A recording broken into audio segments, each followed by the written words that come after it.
Hello students, आज के lecture में हम लिमिट में कुछ रिकरेंस रिलेशन से रिलेटेड प्रॉब्लम सॉल्व करने जा रहे हैं। तो प्रॉब्लम नंबर 1 बोर्ड पर लिखा हुआ है। प्रॉब्लम नंबर 1 में गिवन है let x not equals to lambda and x1 equals to 2 lambda. दो टर्म सीक्वेंस के गिवन है, x नॉट लैम्डा है, x1 2 लैम्डा है and the sequence of real numbers is defined as. एक recurrence relation यहाँ पर given है xn plus 2 equals to 1 plus xn plus 1 upon xn, और ये रिकरेंस रिलेशन होल्ड करेगा 0 1 2 अप टू 1, है ना। अब इस इंफॉर्मेशन के बेसिस पर एक लिमिट सॉल्व करनी है, limit lambda approaches to infinity x 2022, ठीक है ना।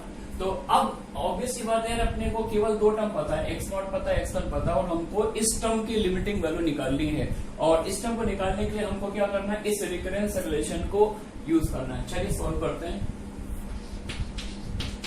है ना। तो x नॉट पता है, x1 पता है। अगर मैं n को 0 पुट कर दूं, इसमें n को 0 पुट कर दूं तो x2 की वैल्यू आ जाएगी मेरे पास 1 plus x1 upon x not, और x1 क्या 2 लैम्डा, यानी 1 प्लस 2 लैम्डा अपॉन लैम्डा। सही है क्या। एक बार n को 1 पुट कर दीजिए, n को 1 पुट करेंगे तो x3 मिल जाएगा, x3 आएगा 1 प्लस x2 अपॉन x1। तो क्या बनेगा 1 प्लस x2 की वैल्यू है 1 plus 2 lambda upon lambda whole upon x1, x1 की वैल्यू क्या है 2 लैम्डा। तो केयरफुली देखते रहना है, ठीक है ना। अब अगर एलसीएम ले लिया जाए तो इसकी क्या बनेगा lambda plus 2 lambda, that is 3 lambda plus 1 upon नीचे लैम्डा मल्टीप्लाई हो जाएगा 2 लैम्डा स्क्वायर। तो x2 आ गया, x3 आ गया। अब आप सोच रहे होंगे ये स्टोरी कब तक चलेगी। तो एक्चुअली इस तरह के क्वेश्चन जो होते हैं वो पीरियोडिक सीक्वेंस पर बेस्ड होते हैं। तो हम इस स्टेज में टर्म तब तक निकालते रहेंगे जब तक कि कोई पुराना टर्म x नॉट और x1 में से कोई टर्म रीअपियर ना हो जाए, है ना। x3 निकाल लिया, अब x4 निकालते हैं। तो x4 के लिए हमें क्या पुट करना पड़ेगा, 2। तो x4 की वैल्यू क्या आएगी, x4 equal to 1 plus x3 upon x2, 1 plus x3। तो 1 plus x3 is what 3 lambda plus 1 upon 2 lambda square whole upon x2। x2 is what 1 plus 2 lambda by lambda. LCM ले लीजिए, 2 lambda square plus 3 lambda plus 1, है ना। ये तो numerator में आएगा और 1 लैम्डा ऐसे कैंसिल हो जाएगा, कुछ ऐसा आ रहा है। तो ये क्वालिटी अपॉन क्वालिटी वाला पिक्चर आ रहा है। तो इसको मुझे लग रहा है इसका फैक्टर 4 है यहाँ पर, और फैक्टर कर भी लेना चाहिए। तो 3 लैम्डा को अपन मिड टर्म स्प्लिटिंग मेथड से ब्रेक कर रहे हैं। 3 लैम्डा को लिख दिया 2 लैम्डा प्लस लैम्डा,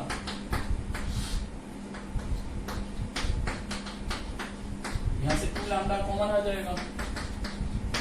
तो यहाँ पर क्या बचा 2 लैम्डा प्लस 1, यहाँ से 1 कॉमन ले लिया, lambda plus 1 divided by 2 lambda into 1 plus 2 lambda, ठीक है ना।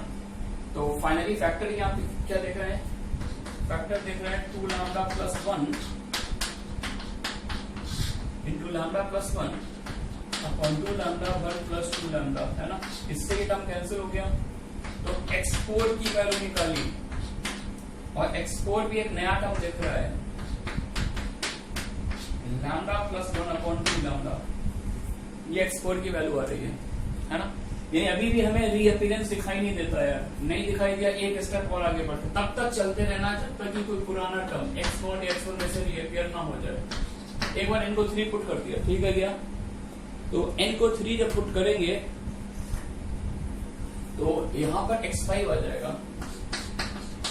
x5 equals to what 1 plus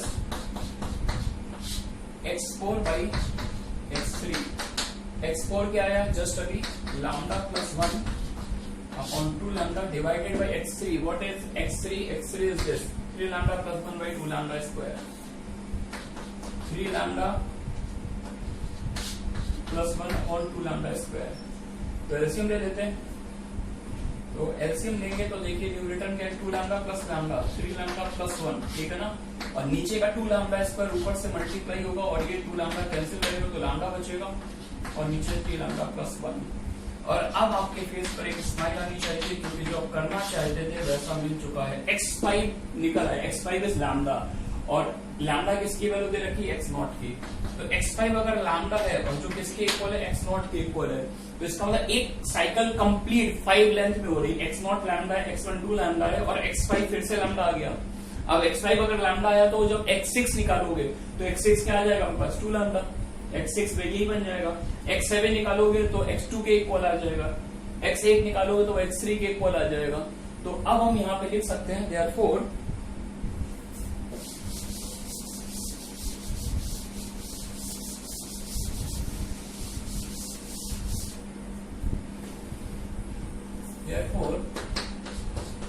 Xn is a periodic sequence with period 5। एक पीरियोडिक सीक्वेंस पर क्वेश्चन था, पीरियड 5 है ना। अब पीरियड 5 है तो मेरे से ये बोला गया x20 22 की लिमिट बताइए।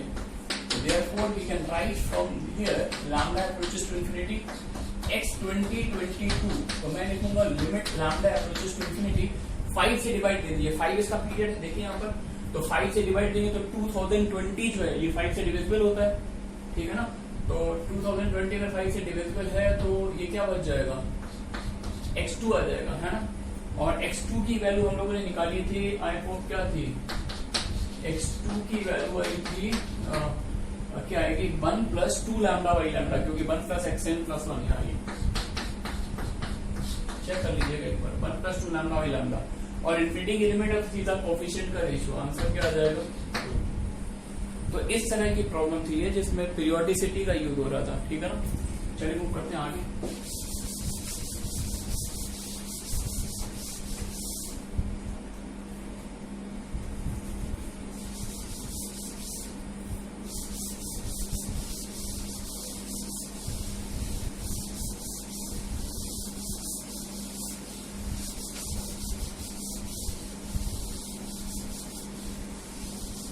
Next question.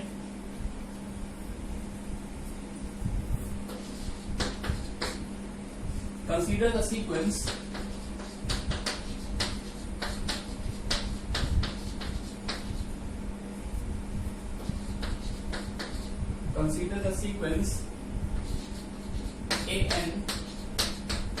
n greater than equal to 1 such that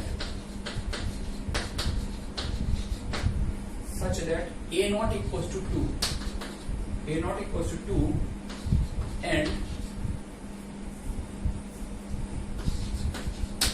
an minus 1 minus an n upon factorial n plus 1, ठीक है ना। Evaluate limit n approaches to infinity factorial of n plus 1 into ln an। ये कोई integral part नहीं, normal bracket है। Factorial n plus 1 into ln an, ये limit solve करनी है, ठीक है ना। चलिए करते। तो सबसे पहले हमको यार कुछ इस तरह का वर्क करना पड़ेगा। an का nth टर्म चाहिए, तो एक डिफरेंस फॉर्म दी हुई है an minus 1 minus an equal to this, है ना। तो डिफरेंस फॉर्म का काफी अच्छा यूज होता है क्वेश्चंस में। तो एक परफेक्ट डिफरेंस फॉर्म बना लेते हैं यहाँ पर, n माइनस 1 माइनस an। ऊपर वाले n को अगर मैं ऐसे लिख दूं 1 ऐड करूं 1 सब्ट्रैक्ट करूं तो दिस अपॉन दिस रिडक्शन फॉर्मूले से क्या बन जाएगा, factorial n minus 1 upon factorial n plus 1। Factorial n plus 1 को आप जानते हैं रिडक्शन फॉर्मूले से लिख सकते हैं, ठीक है ना। अब इसमें मैंने क्या किया, अच्छा ये जो फॉर्मूला है ये n a नॉट तो दे रखा है, n 1 2 3 सभी के लिए होल्ड कर रहा है। तो put n equals to 1 2 3 up to n, है ना। तो n को 1 डालेंगे तो क्या आएगा, a नॉट माइनस a1 कितना आएगा 1 upon factorial 1 minus 1 upon factorial 2। n को 2 डाल दीजिए तो a1 minus a2 1 upon factorial 2 1 upon factorial 3। n को 3 डाल दीजिए a2 minus a3 1 upon factorial 3 minus 1 by factorial 4। सही है क्या, and up to so on. n को n पुट कर दीजिए, an minus 1 minus an 1 by factorial n minus 1 upon factorial n plus 1। दिख रहा है ना सभी को। और अब इन सारे टर्म को ऐड कर दीजिए, मतलब एक डिफरेंस फॉर्म परफेक्ट बना ली, राइट हैंड साइड में डिफरेंस फॉर्म बना ली और n को 1 2 3 4 अप टू n डाल दिया। अब इसका एडवांटेज एक टर्म डायगोनली कैंसिल हो रहा है क्या, इसके जस्ट नीचे एक टर्म आया होगा वो उसको कैंसिल कर देगा, इस टर्म के ऊपर एक टर्म आया होगा वो इसको कैंसिल करेगा। तो इस फाइट में हमेशा दो मेंबर बचेंगे, एक स्मॉलेस्ट और एक लार्जेस्ट। स्मॉलेस्ट है A0 इधर वाला और एक लार्जेस्ट है इस साइड वाला नॉर्थ वेस्ट कॉर्नर, ठीक है ना। और A0 की वैल्यू अपने को गिवन है, A0 की वैल्यू क्या है 2, तो this implies A0 minus AN, सही है क्या। और यहाँ पर भी देखिए टर्म डायगोनली कैंसिल हो रहा है, तो यहाँ पर एक स्मॉलेस्ट गिरा और लार्जेस्ट गिरा।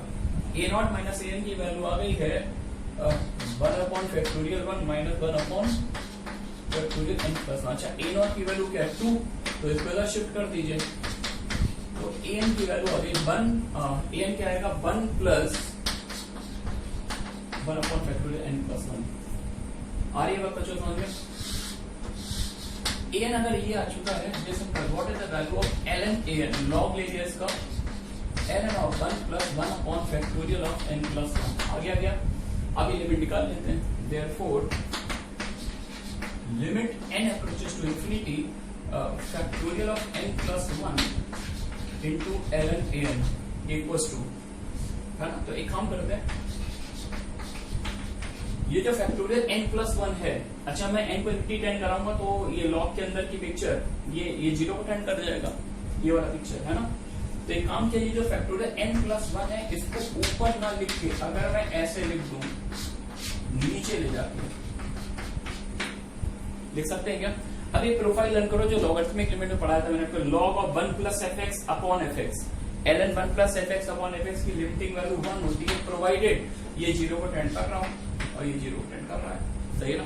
तो this is the answer of the limit. और ये बहुत ही इंटरेस्टिंग प्रॉब्लम है आपके रिकरेंस रिलेशन पर और अच्छी प्रॉब्लम है, तो कोशिश करिएगा ये प्रॉब्लम आपको पहली बार में समझ में आ जाए। मैं अपनी तरफ से पूरा एफर्ट लगाऊंगा, है ना। चलिए करते हैं इसको डिस्कस। सीक्वेंस दे रखी है जिसका first term a1 equal to 1 दे रखा है और आगे के टर्म के लिए रिजल्ट है an equal to n times an minus 1 plus 1 और for bold for n equal to 2 3 up to so on.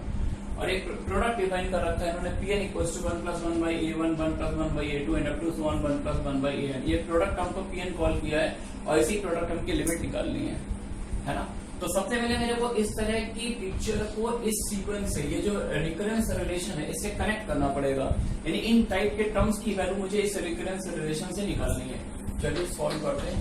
तो सबसे पहले तो मैं pn को ही लिखना चाहता हूँ, ये क्या लिख कर दिया हुआ एलसीएम ले लीजिए a1 प्लस 1 बाई a1, ठीक है ना, into a2 plus 1 by a2 and up to so on an plus 1 by an।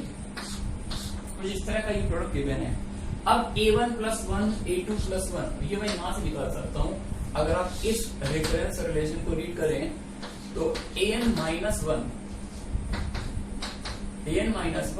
Plus 1 की वैल्यू क्या आ जाएगी, n का डिवाइड कर दीजिए, an बाई n आ जाएगी, आ रही है ना। अब आप इससे अगर a1 प्लस 1 की वैल्यू निकालना चाहते हो n को 2 पुट कर दीजिए, n को 2 पुट करेंगे तो a1 प्लस 1 की वैल्यू आ गई a2 बाई 2। फॉलो कर रहे हैं आप लोग। अब a2 प्लस 1 निकालना है तो n को यहाँ पर क्या पुट कर दीजिए, n को 3 पुट कर दीजिए, तो a2 प्लस 1 की वैल्यू आ जाएगी a3 by 3 and so on. यानी बाकी के टर्म की हम इसी पैटर्न से निकाल लेंगे। फॉलो कर रहे हैं ना। चलिए बैक इन एक्शन, ये सारे पॉइंट उठा के यहाँ पर यूज कर देते हैं, फिर देखते हैं pn बन क्या रहा है। पहले टर्म की वैल्यू a1 प्लस 1 की वैल्यू क्या आएगी अपने पास a2 अपॉन 2, तो इसके प्लेस पर a2 अपॉन 2 पुट कर दिया, denominator as it is, denominator को कुछ नहीं करना। अब a2 प्लस 1 की वैल्यू निकालिए, a2 प्लस 1 की वैल्यू आई थी a3 by 3 by a2 into, अब आएगा a3 प्लस 1, तो a3 प्लस 1 की वैल्यू आएगी a4 by 4 whole upon a3 and up to so on. अच्छा इसके पहले एक टर्म an प्लस 1 के जस्ट पहले कौन सा टर्म रहा होगा, इसके जस्ट पहले टर्म रहा होगा ये वाला an माइनस 1 प्लस 1 रहा होगा ना, और इसके नीचे क्या आया होगा an माइनस 1, तो इसके जस्ट पहले वाले टर्म में इसकी वैल्यू पुट कर दीजिए, तो वो बन जाएगा an by n whole upon an minus 1 और लास्ट टर्म को एज इट इज कॉपी कर लीजिए। आराम से समझिए, फर्स्ट टर्म से लेके सेकंड लास्ट टर्म तक हर टर्म के न्यूमरेटर की वैल्यू मैंने इस फॉर्मूले से निकाल कर यूज कर ली, last term as it is copy किया। अब इस ट्रिक का एडवांटेज देखिए डायगोनली कैंसिल, a2 से a2 कैंसिल, a3 से a3 कैंसिल, a4 जस्ट आगे कोई टर्म आया होगा और an से कैंसिल हो गया, सही है क्या? और इसके जस्ट पहले भी एक टर्म आया होगा वो इसको कैंसिल कर देगा। बचेगा क्या? देखिए a1 की वैल्यू क्या है? a1 की वैल्यू 1 है, तो 1 ये सारे डिनोमिनेटर नीचे आ जाएंगे, फ्रैक्शन नीचे मल्टीप्लाई हो जाएंगे, तो 1 into 2 into 3 into 4 into n, यानी नीचे क्या आ गया? Factorial n। तो pn की वैल्यू आ जाएगी, न्यूमरेटर में से बचेगा an प्लस 1 और नीचे क्या आ गया? 1। अच्छा ये सारे नीचे मल्टीप्लाई होंगे, ये सब तो समझते ही हो गया तुम लोग। तो 1 into 2 into 3 to n factorial n। तो नियर अबाउट 50% वर्क हमने कर लिया है। अगर आप यहाँ तक कनेक्टेड हैं तो बस आपको मजा आने वाला है ना? pn निकाल लिया, यानी इस प्रोडक्ट टर्म को हमने जनरलाइज करके लिख दिया, pn की ये फॉर्म आ रही है। अब यार इसकी लिमिट निकालने के फाइट तो अभी क्वेश्चन कंप्लीट तो हुआ नहीं, क्योंकि an अपॉन फैक्टोरियल लिमिट निकालेंगे कैसे? क्योंकि an के पास हमारे पास एक्सक्लूसिव फॉर्मूला नहीं है। तो एक काम कर लेते हैं यार, इसको ब्रेक कर लिया, इसको ऐसे लिखा 1 अपॉन फैक्टोरियल n, मतलब अभी भी इस क्वेश्चन में ब्यूटी है। दिस इज एक्चुअली अब जो वर्क है, this is actually the beauty part of the problem. 1 upon factorial n plus an by factorial, ऐसे लिख दिया। अब जरा देखो यार, an अपॉन फैक्टोरियल n कहीं ना कहीं वर्क किया था मैंने यार, this one an upon n को मैं रिडक्शन फॉर्मूले से ऐसे लिख सकता हूँ। रेड्यूस क्यों बोल रहा हूँ? क्योंकि अगर यहाँ पर 5 है तो यहाँ पर सबस्क्रिप्ट क्या आएगी? 4। तो अब हम इसको रिवर्स फॉर्म में यूज करेंगे इसी फॉर्मूले को, तो केयरफुल रहिएगा, थोड़ा सा अच्छे से देखिए। तो an अपॉन फैक्टोरियल n को क्या मैं ऐसे लिख सकता हूँ ना? 1 upon factorial n minus 1, factorial n को लिख दिया n into factorial n minus 1, और 1 अपॉन फैक्टोरियल n माइनस 1 बाहर कर लिया, समथिंग लाइक दैट। ये मेरी इंटेंशन समझ में आ रही है? क्योंकि कहीं ना कहीं मैं इस पिक्चर को यहां से कनेक्ट करना चाहता हूं, और an बाई n की वैल्यू मेरे पास आ गई। Therefore n equals to what? 1 upon factorial n plus 1 upon factorial n minus 1 into an upon n की वैल्यू आ गई अपने पास n माइनस 1 प्लस 1, बस यही आ रही, ओनली दिस आ रही है क्या? अब चलिए अब इसके अंदर मल्टीप्लाई कर दीजिए, तो 1 upon factorial n plus 1 upon factorial n minus 1, अब ये इसके नीचे आ गया, plus an minus 1 upon factorial n minus 1। बच्चों आ रही है बात समझ में? तो अब यार देखो, पहले अपने पास टर्म था an कुछ इस टाइप का था, मतलब इस तरह से समझिए, an पहले हमारे पास इस टाइप का था, तो हमने एक बार रिडक्शन फॉर्मूला लगाया, तो देखो पहले एक टर्म था फैक्टोरियल का, फैक्टोरियल का 2 टर्म आ गए, है ना? और कुछ वैसे ही सीन दे रखा है। अब इसमें अगर फिर से हम रिडक्शन फॉर्मूला लगाएं, an minus 1 upon factorial n minus 1 को हम ऐसे लिख सकते हैं। एक स्टेप और समझा देते हैं आपको।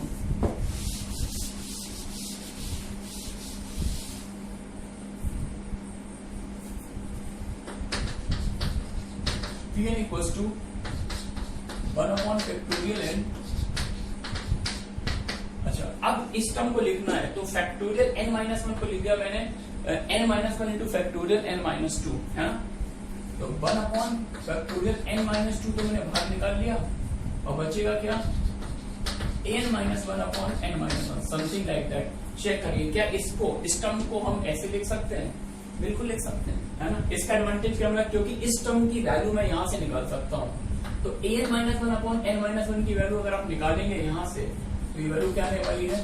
1 upon factorial n plus 1 upon factorial n minus 1 plus 1 upon factorial n minus 2, और ये वैल्यू यहाँ से निकाल लीजिए, n को n माइनस 1 पुट कर दीजिए, तो ये आ जाएगा n माइनस 2 प्लस 1, ये आ जाएगा, ठीक है ना?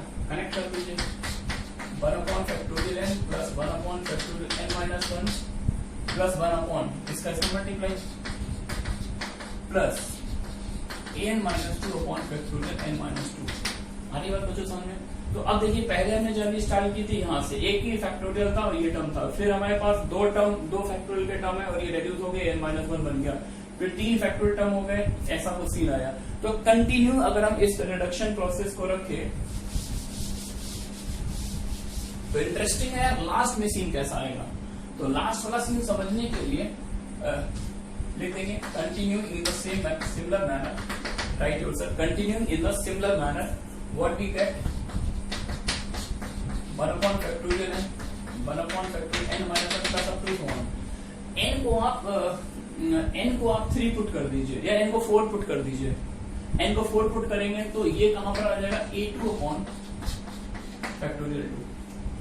मतलब हमने देख लिया, हम यहां तक रिड्यूस कर दिया, इनको 4 पुट कर दिया, जहां तक चाहे वहां तक रिड्यूस कर सकते हैं। अब a2 अपॉन फैक्टोरियल 2 की वैल्यू यहां से निकल आएगी, इनको 2 पुट कर दीजिए तो a2 अपॉन फैक्टोरियल 2 की वैल्यू क्या मिलेगी 1 upon factorial n, 1 upon factorial n minus 1 plus a2 upon factorial 2 की वैल्यू आपको मिल जाएगी क्या an माइनस 1 प्लस 1, क्या मिल जाएगी आपको, सॉरी n को मैंने 2 पुट किया तो a1, सॉरी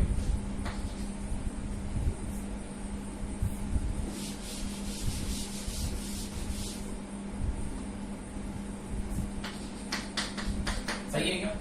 अच्छा a1 क्या दिया हुआ था आपको, a1 1 दिया हुआ था, तो एक बहुत ही एलिगेंट फॉर्म यहाँ पर मेरे को देख रहे हैं, यहाँ से सीरीज पढ़ना स्टार्ट कीजिए 1 प्लस a1 1 था, नीचे सारे टर्म फैक्टोरियल में आ रहा, तो अगर सीरीज को यहाँ से रीड किया जाए तो 1 plus 1 upon factorial 1 plus 1 upon factorial 2 कहां तक जा रही है 1 अपॉन फैक्टोरियल n तक जा रही है, ठीक है ना। This will implies limit n tending to infinity pn equal to limit n tending to infinity 1 plus 1 upon factorial 1 plus 1 upon factorial 2 plus 1 upon factorial n, यानी इस एक्सप्रेशन में लिमिट लगानी है। अच्छा अब अगर इसी में n को हम इंफिनिटी तक ले जाए तो सीरीज बन जाएगी 1 plus 1 upon factorial 2 1 upon factorial 2 up to infinity, और ये एक्सपेंशन आपको याद होगा, ये e पावर x में अगर x को 1 डाल दिया जाए तो ये e बन जाए। बच्चों लास्ट प्रॉब्लम और बोर्ड पे लिखी हुई है ना, इसको भी डिस्कस करते हैं। भाई रिकरेंस का प्रॉब्लम है। If n greater than equal to 1 is a sequence of real numbers such that a1 equals to 12, sequence का स्टार्टिंग टर्म गिवन है 12 और एक आगे के टर्म के लिए रिकरेंस रिलेशन गिवन है an plus 1 equals to an times 1 plus 3 over n plus 1। मतलब a1 तो इन्होंने दे दिया, अब अगर आपको a2 निकालना है तो इनको 1 पुट कर दीजिए, a2 आ जाएगा। अब अगर a2 आ चुका है, a3 निकालना है तो इनको 2 पुट कर दीजिए, a3 यहाँ से आ जाएगा, a3 a4 a5 सारे टर्म यहाँ से निकल आएंगे अगर आपको स्टार्टिंग टर्म पता है ना।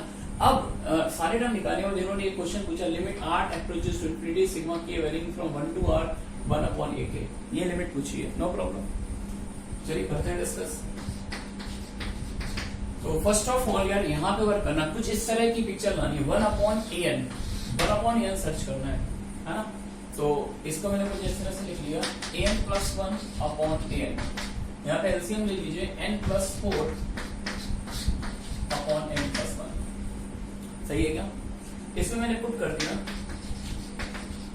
Put n equals to 1 2 3 up to n minus 1, n को 1 डालिए तो a2 बाई a1, n को 1 डालेंगे तो क्या आएगा 5 बाई 2, ठीक है ना।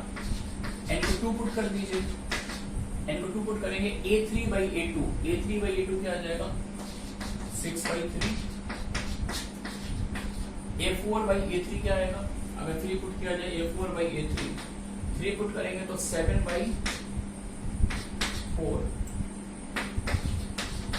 a5 by a4, a5 by a4 निकालेंगे तो क्या आ जाएगा, मतलब 4 पुट किया 8 बाई 5, है ना। ऊपर नीचे का गैप 3 चल रहा है, देखिए n प्लस 4 4 ओपन का गैप 3 है तो 5 by 2 6 by 3 7 by 4 8 by 5 and up to so on. अगर मैं n माइनस 1 पुट करता हूं, n को n माइनस 1 तो an upon an minus 1, n minus 1 put करेंगे तो ये आएगा n प्लस 3 अपॉन n, दिख रहा ना सभी को, ठीक है। तो मैं सारे रेशियो निकाल लिए। अब यार ये देखो कि यहाँ पर जो 5 आ रहा है न्यूमरेटर में, वही 3 टर्म छोड़ने के बाद 5 आ रहा है डिनोमिनेटर में, ऑब्जर्व कर रहे हैं कि आप लोग। तो अगर हम इन सारे टर्म का मल्टीप्लाई करते हैं, मल्टीप्लाई ऑल द टर्म जो भी मैंने निकाले हैं, क्या होगा देखिए लेफ्ट हैंड साइड में a2 by a1 into a3 by a2 into a4 by a3 into a5 by a4 into up to so on, सबसे लास्ट में क्या आएगा an अपॉन an माइनस 1, सही है क्या। राइट साइड में क्या इवेंट होगी 5 by 2 into 6 by 3 into 7 by 4 into 8 by 5, अगला टर्म अगर लिखना चाहें तो क्या आएगा 9 बाई 6, सही है ना। And up to so on, सबसे लास्ट में क्या आएगा n प्लस 3 अपॉन n, कुछ इस तरह का होगा। तो अब आपको इस अप्रोच की ब्यूटी समझ में आएगी। पहले तो देखो ये टर्म इधर लेफ्ट हैंड साइड में, ये टर्म डायगोनली कैंसिल हो गए, क्योंकि एक एक का गैप आ रहा है, एक एक का गैप है तो डायगोनली कैंसिल हुआ, इसके जस्ट आगे एक टर्म आएगा वो इसको कैंसिल करेगा, इसके जस्ट पहले वाला इसको कैंसिल करेगा। तो लेफ्ट हैंड साइड से दो टर्म सर्वाइव करेंगे, एक सबसे छोटा एक सबसे बड़ा, ये नीचे आ रहा है, एक नीचे बच रहा है तो एक ऊपर बचेगा। तो लेफ्ट हैंड साइड वाली स्टोरी तो ये आ गई an/a1, सही है क्या। अब राइट हैंड साइड में देखो यार गैप कितने का दिया, 3 का गैप था, तो 3 का गैप था तो एक टर्म 3 टर्म छोड़ के कैंसिल होगा। तो ये देखो ये 3 छोड़ा, 5 से कैंसिल होगा, 6 आगे से कैंसिल होगा, 7 भी आगे से कैंसिल होगा, सही है क्या। तो इस साइड में ये 3 मेंबर कभी भी कैंसिल नहीं होंगे। और नीचे अगर 3 मेंबर सर्वाइव करते हैं तो आगे न्यूमरेटर में 3 नंबर बचेंगे, और 3 नंबर क्या होंगे n+3, इससे जस्ट पहले n+2, उससे जस्ट पहले n+1, है ना। तो केयरफुल रहना है, यहाँ पर 3 नीचे बच रहे हैं तो 3 ऊपर बचेंगे। तो कौन कौन से टर्म होंगे, n+1, n+2, n+3 upon 4 3 12 to the 24, सही है क्या। और a1 की वैल्यू अपने को गिवन थी क्वेश्चन में, a1 इज व्हाट 12, a1 अगर 12 है तो 12 to the 24, तो फाइनली an निकल आएगा अपने पास, an आ जाएगा n+1, n+2, n+3/12, सही है क्या बच्चों। चलिए an निकाल लिया, मैक्सिमम वर्क हमने कर लिया। अब बस इस सीक्वेंस को मतलब इसका समेशन लेना और एक लिमिट लगानी है।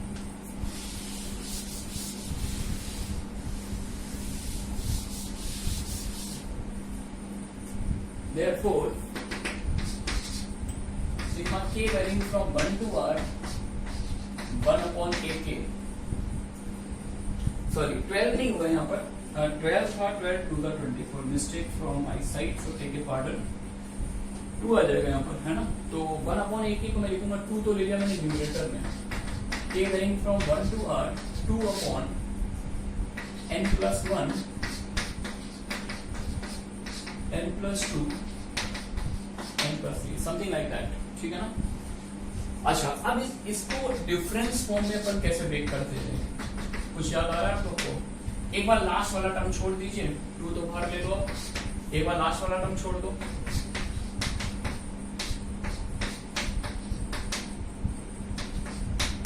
और एक बार पहले वाला टर्म छोड़ दो।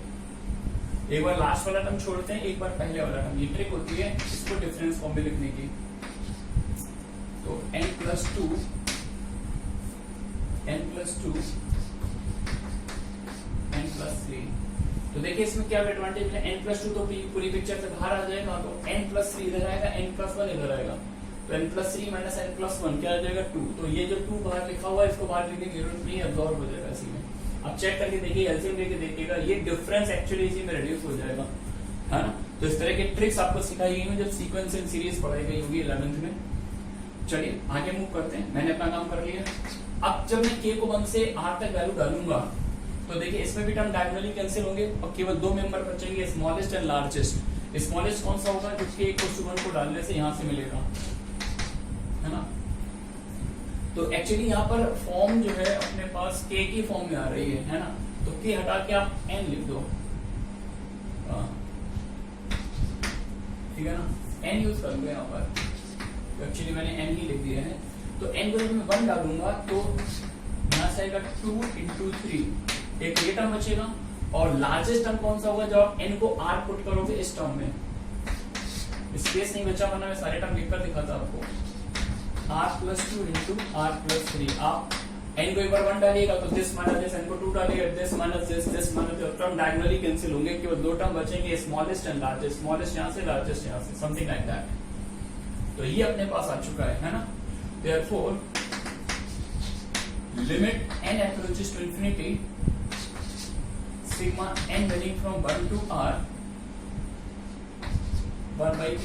मैंने थोड़ा सा चेंज कर दिया स्टेप को, मिस्टेकनली मैंने इनको n ले लिया था, कोई फर्क नहीं पड़ता, आंसर रिमेनिंग द सेम। तो जब इसकी लिमिट निकालेंगे तो ये क्या बन जाएगा,